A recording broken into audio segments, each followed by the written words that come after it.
Gerontion. Here I am, an old man in a dry month, being read to by a boy, waiting for rain. I was neither at the hot gates, nor fought in the warm rain, nor knee-deep in the salt marsh, heaving a cutlass bitten by flies fought. My house is a decayed house, and the Jew squats on the windowsill, the owner, spawned in some estaminet of Antwerp, blistered in Brussels, patched and peeled in London. The goat coughs at night in the field overhead. Rocks, moss, stone crop, iron, merds. The woman keeps the kitchen, makes tea, sneezes at evening, poking the peevish gutter. I, an old man, a dull head among windy spaces. Signs are taken for wonders. We would see a sign. The word within a word, unable to speak a word, swaddled with darkness, in the juvescence of the year came Christ the tiger. In depraved May, dogwood and chestnut, flowering Judas, to be eaten, to be divided, to be drunk among whispers, by Mr. Silvero with caressing hands, at Limoges who walked all night in the next room, by Hakegawa bowing among the Titians, by Madame de Tornquist in the dark room shifting the candles, Fraulein von Kulp who turned in the hall, one hand on the door. Vacant shuttles weave the wind. I have no ghosts. An old man in a draughty house under a windy knob. After such knowledge, what forgiveness? Think now, history has many cunning passages, contrived corridors and issues, deceives with whispering ambitions, guides us by vanities. Think now, she gives when our attention is distracted, and what she gives with such supple confusions that the giving famishes the craving. Gives too late what's not believed in, or, if still believed, in memory only, reconsidered passion. Gives too soon into weak hands. What's thought can be dispensed with, till the refusal propagates a fear. Think, neither fear nor courage saves us. Unnatural vices are fathered by our heroism. Virtues are forced upon us by our impudent crimes. These tears are shaken from the wrath-bearing tree. The tiger springs in the new year. Us he devours. Think at last we have not reached conclusion when I stiffen in a rented house. Think at last I have not made this show purposely, and it is not by any concitation of the backward devils. I would meet you upon this honestly. I that was near your heart was removed therefrom to lose beauty in terror, terror in inquisition. I have lost my passion.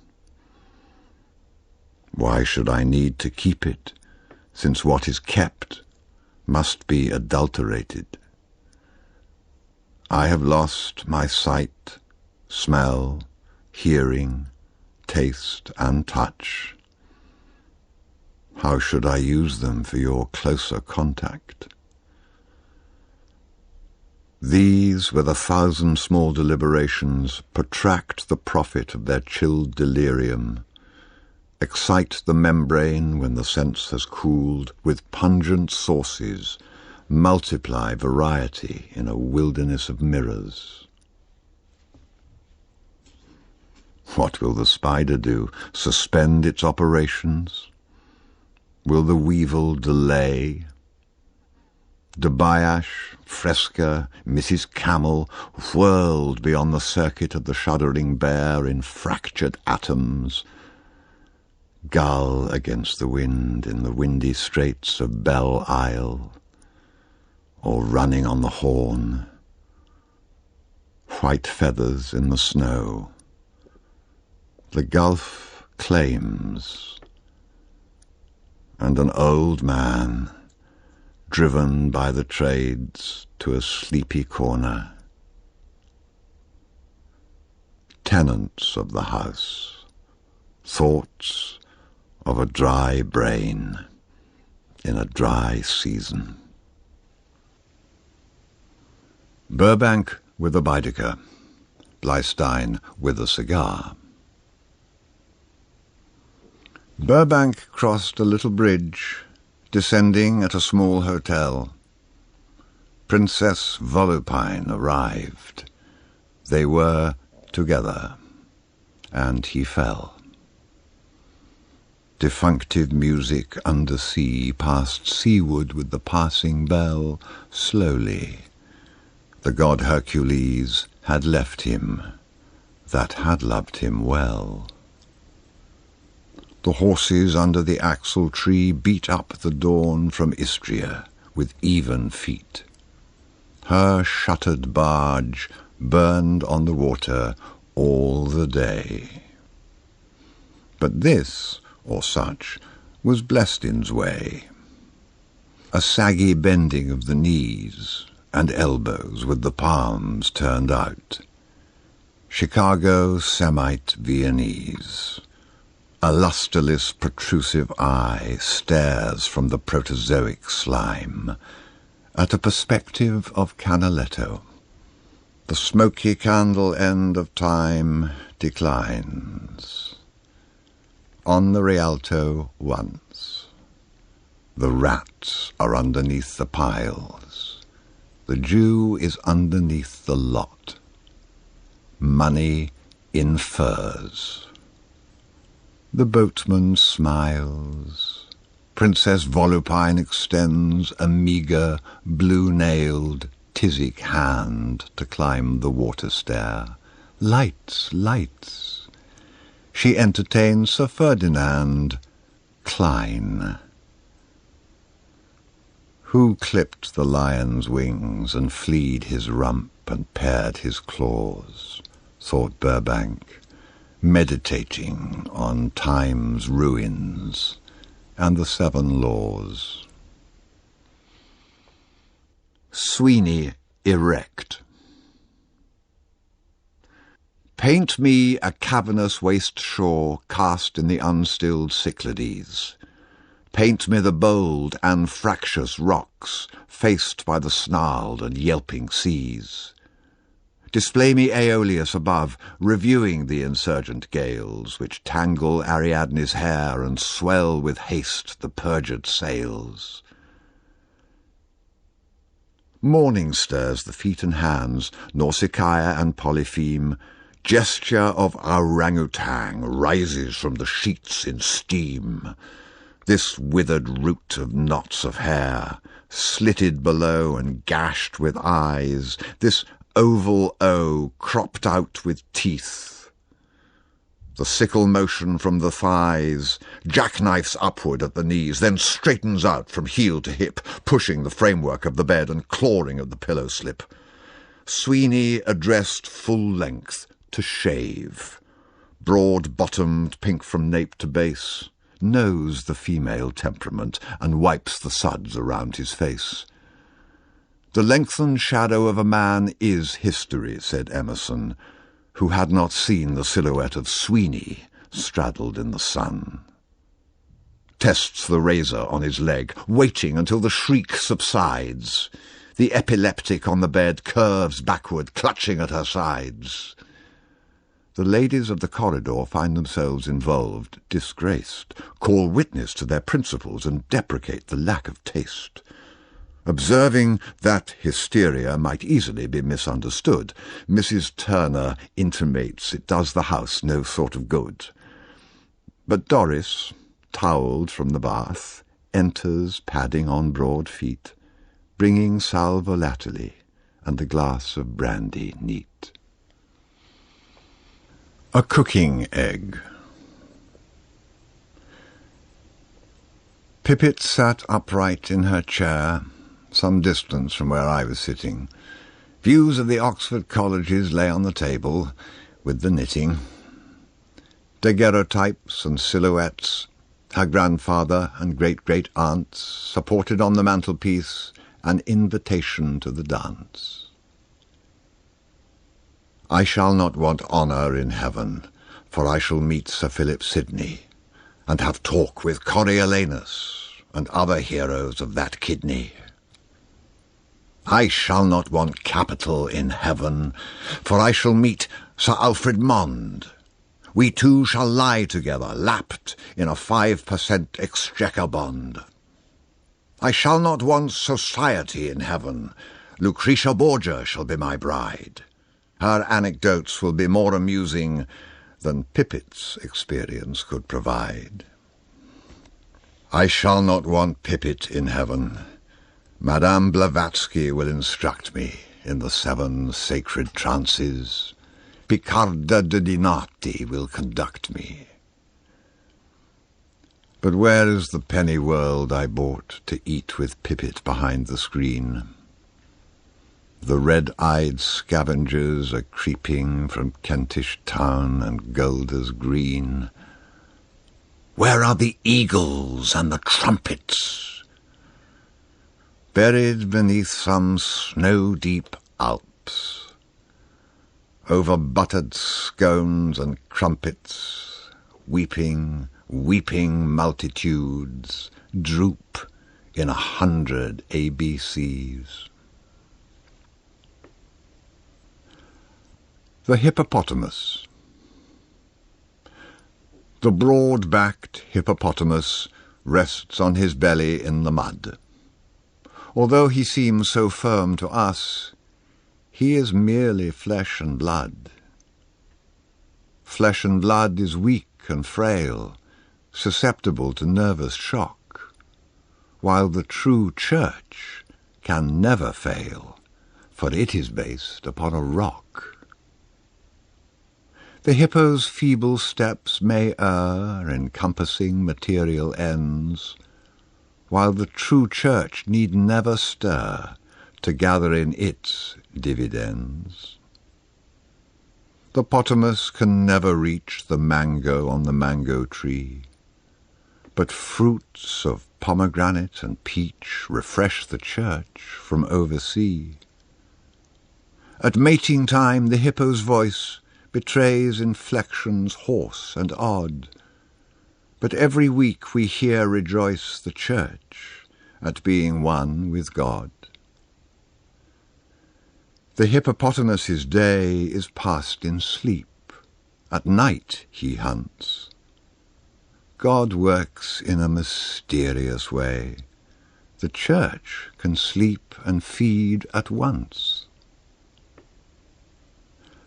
I saw the potamus take wing, ascending from the damp savannas, and choiring angels round him sing the praise of God in loud hosannas. Blood of the Lamb shall wash him clean, and him shall heavenly arms enfold. Among the saints he shall be seen, performing on a harp of gold. He shall be washed as white as snow, by all the martyred virgins kissed, while the true church remains below, wrapped in the old miasmal mist.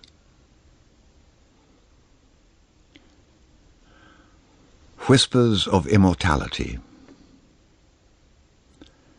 Webster was much possessed by death, and saw the skull beneath the skin, and breastless creatures underground leaned backwards with a lipless grin.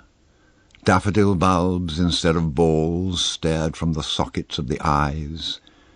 He knew that thought clings round dead limbs, tightening its lusts and luxuries. Donne, I suppose, was such another, who found no substitute for sense, to seize and clutch and penetrate, expert beyond experience. He knew the anguish of the marrow, the ague of the skeleton. No contact possible to flesh allayed the fever of the bone. Grishkin is nice. Her Russian eye is underlined for emphasis. Uncorseted, her friendly bust gives promise of pneumatic bliss. The couched Brazilian jaguar compels the scampering marmoset with subtle effluence of cat. Grishkin has a maisonette.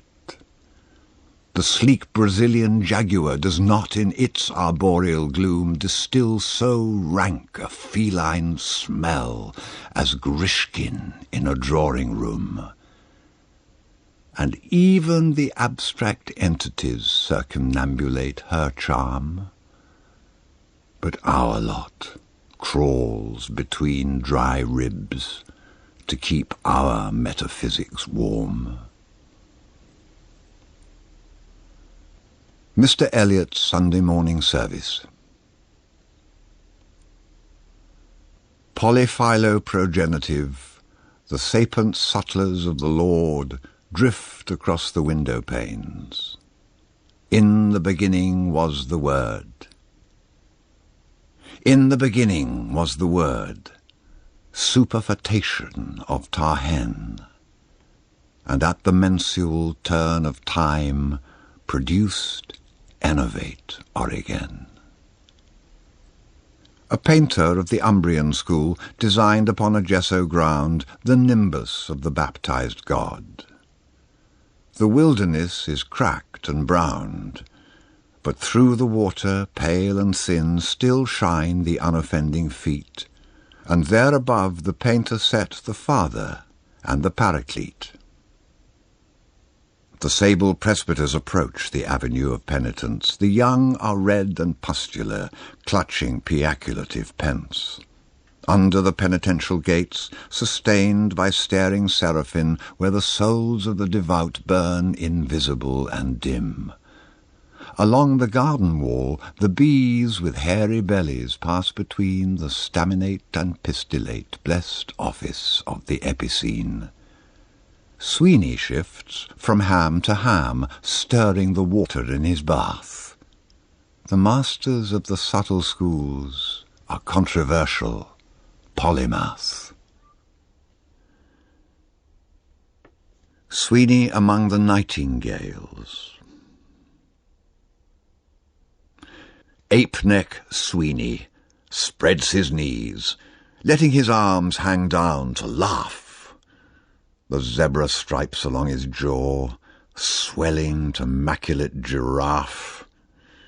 The circles of the stormy moon slide westward toward the River Plate. Death and the raven drift above, and Sweeney guards the horned gate. Gloomy Orion and the dog are veiled and hushed the shrunken seas. The person in the Spanish cape tries to sit on Sweeney's knees, slips and pulls the tablecloth, overturns a coffee cup. Reorganized upon the floor, she yawns and draws a stocking up. The silent man in mocha brown sprawls at the windowsill and gapes. The waiter brings in oranges, bananas, figs, and hothouse grapes. The silent vertebrate in brown contracts and concentrates, withdraws. Rachel, née Rabinovich, tears at the grapes with murderous paws. She and the lady in the cape are suspect, thought to be in league. Therefore the man with heavy eyes declines the gambit, shows fatigue, leaves the room, and reappears outside the window leaning in. Branches of wisteria circumscribe a golden grin. The host, with someone indistinct, converses at the door apart. The nightingales are singing near the convent of the Sacred Heart. and sang within the bloody wood when Agamemnon cried aloud, and let their liquid siftings fall to stain the stiff, dishonoured shroud.